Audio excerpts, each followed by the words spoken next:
Grabe! Ang lakas ng hangin! Pero, yung kakilala ko, mas mahangin pa sa Baguio! Kailangan pa bang i-memorize yan?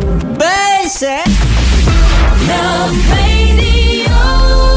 Uy, alam mo ba, Hoy! putong pala ikaw? Ano na naman ang pinagtatawanan nyo? Kailangan pa bang i-memorize yan? Basic! Healthy Minute, hatid sa inyo ng MX3. Hi, this is Dr. Edwin Bien. Napapansin mo ba na yung hininga mo ay nagkakaamoy na? O nasabihan ka ng iba na may amoy nga? O hindi na lang ikaw, katrabaho mo, kaopisina mo, o kaibigan mo, pagtabi sa'yo naamoy mo, kakaiba ang kanyang hininga? Baka naman mahilig siyang magkape. At kung ano-anong kape na lang dyan ang iniinom niya, ha? Hindi porke ito ay nadidinig niya sa social media, it means healthy yan. Alam po ninyo, ang pagkakaroon ng halitosis o ito yung amoy sa ating hininga ay hindi lamang problema sa ating ngipin, hindi lamang problema sa ating lalamunan. Nakita ng pag-aaral ng mga doktor na malaking bahagi nito ay dahil doon sa tinatawag na GERD or GERD.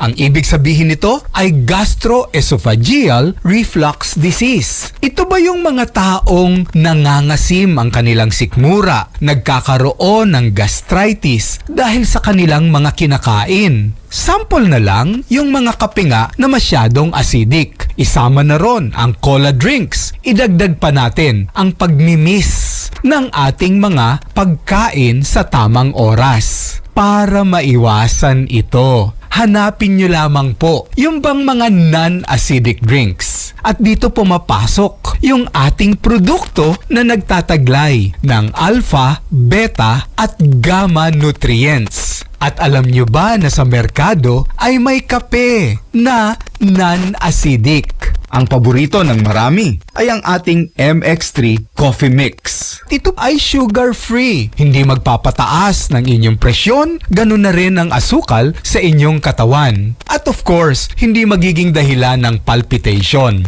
I-try po ninyo, ang kapeng ito ay nagtataglay ng alpha, beta at gamma nutrients. Kaya, kape pa more, pero dapat hindi nakakapagpa-GERD at bad breath. Muli, this is Dr. Edwin Bien. Let us all stay healthy.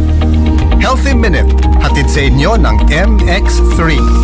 Narito na ang mga nanalo sa ACS Millones 2025 Weekly Draw para sa Love Radio. Ang mga nanalo ng cash prize na 2,500 pesos ay sina Mary Ann Malalad ng Caloocan City, Maria Evelyn Moral ng Quezon City, at Emelita Sertimo ng Quezon City. At yan ang mga nanalo sa ACS Millones 2025 Week 5 Draw. Congratulations! Hintayin ang notification galing sa Love Radio representative kung paano maklaim ang inyong premyo. Pwede kang maging milyonaryo sa ACS Milyones.